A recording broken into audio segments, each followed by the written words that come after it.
Welcome back, and you're still watching Newsnight live from Nigeria's capital in Abuja. I am Christian Ogodo.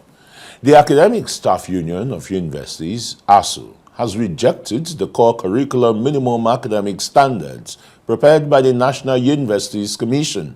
The union says it is nightmarish, a threat to quality university education, and erosion of powers of the University Senate in Nigerian universities.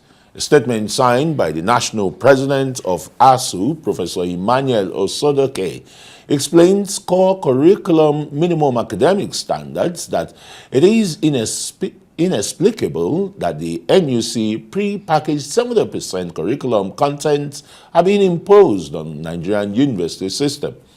It adds that university senates, who are statutorily responsible for academic programs development, were left to work on only 30%. It stressed that there are growing concerns about the numerous shortcomings and gross inadequacies of the documents. And as expected, the National Universities Commission has rejected claims by the Academic Staff Union of Universities, ASUU, that the core curriculum minimum academic standards, otherwise known as CC-MAS, was developed and imposed on universities in the country. The NUC said ASUU did not state the truth when it claimed that NUC, in developing the curriculum, usurped the powers of the Senate of Universities, explaining that it involved universities, both public and private, and even subject area experts across Nigerian universities in coming up with the new curriculum. NUC says there is no basis for the attack on the Commission's process of coordinating the review of the curriculum of Nigerian universities. And stakeholders in the education sector are urging President Bola Tinubu to extend the student loan approved for students in public institutions to those attending private schools, saying this will also help in more Nigerians to graduate and be an asset to the nation. Speaking at Adeniyi Polytechnic in Ekiti, in Ekiti State, they also asked the president to finally put to rest the dichotomy and segregation between graduates of polytechnics and universities. They said the age-long dichotomy is a discriminatory practice and a great disservice to the country, expressing displeasure that the bill passed by the last assembly abrogating the anomaly was not signed into law by the last administration. HND should be the same thing with BSc. If I just want to advise the government, if the policymakers, if they cannot make a higher national diploma to be equivalent to degree BSc, they should scrap polytechnics. In the UK, we don't have any polytechnic again. So all the polytechnics have been converted to university. So we should scrap polytechnics and convert polytechnics to University of Technology. That's going to be my advice to the policyholders, the government. So we should not have any dichotomy between HND and BSc. We are doing the same thing with what universities are doing. We are producing people that will solve the economic problem of this nation, which is major problem in this nation is unemployment. So what we're trying to do is to solve this major problem, which is building up people to be able to create jobs. The position is that HND holders and degree holders should be at par. That's the best decision to avoid conflict of degrees. They are saying the same thing. They are serving the same purpose, whether HND or BSc. They are at par in terms of number of years. So those who have made the decision that their salaries or they should be placed on the same level, they are doing the right thing, and it will reduce conflict of ideas and conflict of recognition. All right, let's have the Conversation with the Deputy Dean Postgraduate School, Bayes University, Abuja, Professor Abiodun Adeniyi, who is also a RISE analyst. Very warm welcome to this conversation. ASUU and National Universities Commission, again, it's like two elephants in a big tango. They say the grass will suffer. But why do you think the national universities should prepare the curriculum for Nigerian? We thought that it should just be like a policy guideline if statutorily the Senate of Nigerian universities are bound to lay out the curriculum. Well, first, Christian, it's not a tangle. It's just a request for further clarification, because the two sides are right, really, if you look at it critically, and I will try to explain in this as it is, First, NUC is statutorily empowered, to do what it is doing, to review curriculum after some time, compliant with the new realities, the new change in knowledge, the fact that systems and societies are dynamic, and subject matters have to reflect the dynamism, as the case could be. I'm sure this is going to be the third time, The one we were operating before in as many years? Yeah, about the third time in as many years. And of course, the one we were operating before was the basic minimum academic standard. And that is becoming somewhat jaded, needing some improvement, some enhancement in line with the new realities that we're talking about, right? So the NUC decided to move to core curriculum minimum academic standard. Now, take note of the operative word here, minimum. It's always minimum. And that's what the law says, minimum standard. And in trying to do this one, of course, they came up with 70% curriculum that will cut across all universities in this country. Whether public or private. Or whether public or private, 70%. And of course, universities are required to generate their own subject matters that are unique to them to make up the balance of 30%. So they can come to 100%. Minimum, even at that, is still a minimum. But with the point ASUU is making now is that, before NUC concluded its work on 70%, it didn't just do it alone. It consulted with the public sector that represented in the NUC itself, with the universities through vice chancellors, and of course sections of erudite professors who are incidentally members of ASUU were also collected to join in the development of the new curriculum, as the case could be. Now upon the conclusion now, it was sent to universities to generate the 30% balance to add up to make it 100%. Okay, but remember the word I said minimum, I'll come to that shortly. Now the point ASUU is making now, that's why I said the two sides are right. The point ASUU is making is that, look, in generating this 70%, you are not supposed to be the one to do it. University Senate are supposed to do it.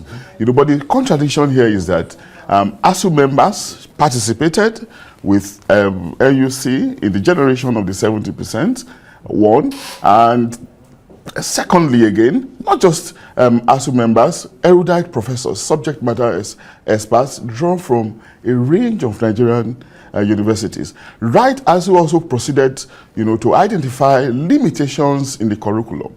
They pointed out some areas. What I think should be done in the circumstance now is to look at those areas, the limitations in it, and build it into the 70% probably that already generated by NUC. Or beyond that, go beyond the 70% and adopt your own, in your own university. Because what NUC is saying is that this is just minimum standard. You can add your own insofar as the students are not overloaded. And insofar as you have the expertise to take care of the ones you are going to add.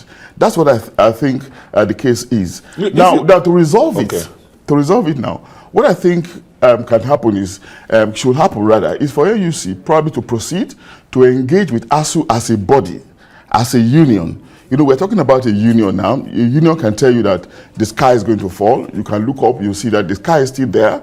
But it's telling you that, in saying that, it does not mean that you shouldn't watch your back.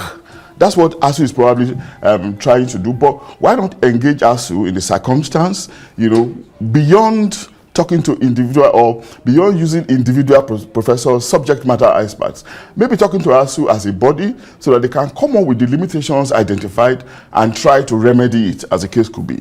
And of course, before you come in, if you don't mind, ASUU also pointed at some areas that have been unbundled, like mass communication, for instance, split into about 8 or 9 subject areas. Now, this took Tell us time. some of those, because that will interest us. Yeah, well. strategic communication, public relations, what do you go, broadcast media, new media, development communication, etc., etc. They are not new in the curriculum. They are not. They are new as standalone subject matters. As standalone subject matters, really, as standalone disciplines, they are new. But they were integrated to mass communication as a broad subject before now. But if you look at standard university practices, best practices in the world, some first-class mass communication schools, Anambra School of Communication, the Lee School of Communication, Florida School of Communication. Of course, you see these subject matters. School of communication, of journalism. You like to interrupt me, Christian. If you look at all this, you see them divided. And the essence of this is to increase the specialization of graduates so that they can be market ready. And the kind of complaint we are complaining over the years around the declining quality of Nigerian education can probably be stopped. So I think the two sides are working towards enhancing the quality of our graduates. What needs to be done now is to harmonization, come together, and bring about a common understanding so that we can be back on the same page. That's why at the end of the day, I believe that this is just going to be near here splitting a storm in the teacup. Well, ASUU is already, raising objections to this, and we've not heard from the Committee of Vice Chancellors. The focus again seems to be from the public universities. They are the ones making all these protests. ASUU, your own university, for example, a lot of the private university are non-unionized. What's been the contribution from the private university? They want to use base as a case study. No, these are just procedural matters, right? NUC regulates all universities in this country. Very well. They license them, and they vet their degrees. Before you can mount a course, NUC will have to vet it.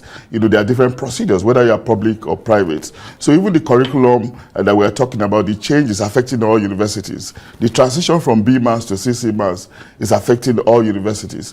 So if there is a contest somewhere, and maybe NUC decides to change the policy one way or the other, there's no way it will not rub off on the private universities, as the case could be.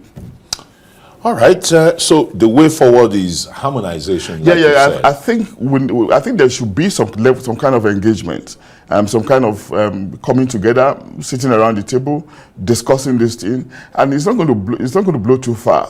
Because if you look at it, NUC didn't jettison the B Mass completely. They just upgraded it, reviewed it, updated it in line with new realities. And life subject matters, disciplines are dynamic, they are ever evolving. So they're just trying to cope with that evolutionary trend. And that's why they're thinking about this transition. It's been in the works over the months, over the years. Perhaps maybe the pace at which is going on is considered too frenetic. But it's understandably so, because they just want to get it done with so that we can be in tune with international best practices. So ASUU's concern is probably the procedure, which I also think that is legitimate. That's why I said once again that they are right.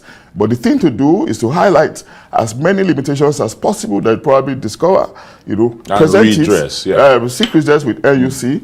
Otherwise, get individual universities to add courses that they feel has been excluded in NUC 70%, in their own 30%, or maybe develop fresh ones anew. And you can even go let them over, adopt some of these. you can go over 100%. Insofar as students are not overloaded. Absolutely. Now, let's quickly look at this dichotomy between, the university graduates and the polytechnic graduates. We know the setting up of, the polytechnics then, the technical colleges, or schools of technology, is to train middle manpower, for Nigeria's burgeoning industries then, manufacturing, the oil and gas industry and the rest. But over the years, there's been this acrimony between, or the disparity rather, between the university graduates and, the polytechnic graduates. Yeah. How can this really be? Yeah, I think there are so many things to look at, really. They were, just like you rightly said, there was a reason why the institutions were differentiated in the first instance. You should be much more technological, you should be much more conventional. Even in being conventional, you can also be very diverse, and accommodating subject matters in arts and humanities, as the case could be. And that's how we have universities and polytechnics. But of course, the world is moving, and do not forget, our educational system is essentially patterned after the British system. In most schools, most polytechnics in Britain have become universities. Okay. So perhaps we are also... I remember University of Leeds that you went to. Used to be Leeds Polytechnic. Yeah, and of course, what about St. Andrews? It's quite a number of them, really. And so perhaps we're just thinking that we should, again, repattern our policy alongside the British educational system. But again, what it means again is that you have to change the curriculum of these polytechnics to fit into the conventional type, to make it much more experimental, much more broad-based, and of course to accommodate different sections that universities are supposed to accommodate, as the case could be. But again, it's a policy matter, but in implementing the policy, we have to go back to the basics, not just doing it from the top, perhaps from the bottom as well, changing the curriculum of these institutions. All right, let's just hope that that bill that was passed in the 9th Assembly would see. But it doesn't also make that, it doesn't make these polytechnic graduates inferior, because some of them finish with HND here and go to foreign universities, they do their masters and PhD and excel, absolutely. and thereafter. Absolutely. So it's a matter of policy and how we want to implement it. Yeah, that's why it's still very debatable to say in Nigeria the quality of education in Nigeria is falling. That's right. Thank you very much. Yes. Thanks very much, Professor Adeniyi, Arise analyst and Deputy Dean, School of Postgraduate Studies, Bayes University.